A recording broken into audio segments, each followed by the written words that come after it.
Mohanavani Telugu podcast వింటున్న శ్రోతలందరికీ హృదయపూర్వక ధన్యవాదాలు.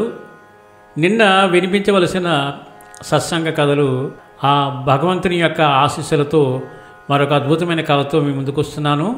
ఈరోజు ఈ శీర్షిక పేరు సద్గురునామ విశిష్టత. అదేమిటో ఈ కథలోకి వెళ్ళి తెలుసుకుందాం. ఒక గ్రామంలో ఆధ్యాత్మిక చింతన కలిగిన వ్యక్తి గురువు కోసం అన్వేషిస్తున్నాడు.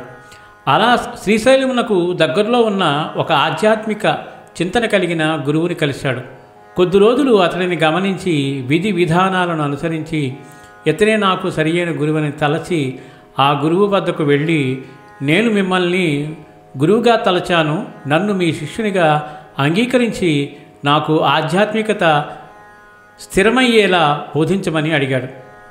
ఆ గురువుగారు, సరే నాయనా, నాకు తెలిసినంతలో నీకు బోధిస్తానని అలా ఆ గురువుగారు తనకు తెలిసినది బోధిస్తూ కాలం గడుపుతున్నాడు.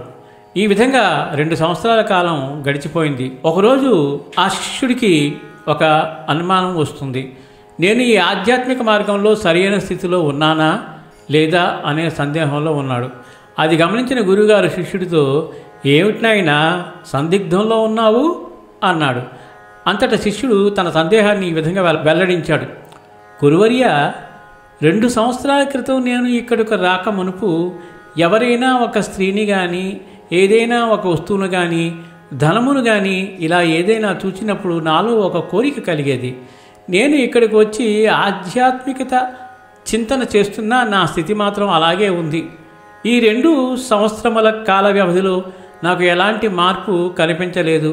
అందువలన నాకు నేను సరియైన మార్గంలో లేనని భావిస్తున్నాను అని అన్నాడు. అంతటా ఆ గురువు, నాయనా, మనం ఎప్పుడైతే మనలో ఉన్న అరిషట్ వర్గాలు అనబడి కామ, క్రోధ, లోభ, మోహ, మదమాశ్చర్యములు వంటి వాటిని జయించగలుగుతామో అప్పుడే ఇది సాధ్యపడుతుంది.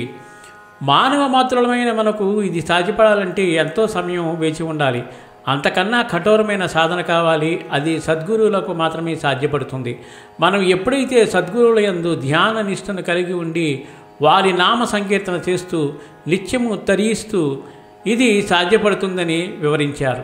అప్పటి నుండి ఆ శిష్యుడు భగవంతుని నామ సంకీర్తన చేస్తూ నిత్యము భగవంతుని ధ్యాసలో ఉండి కొంతకాలం తర్వాత భగవంతుని చేరుకున్నాడు. సర్వేజన సుఖినో భవంతు, లోకా సమస్త సుఖినో భవంతు. ధన్యవాదాలు. స్వస్తి.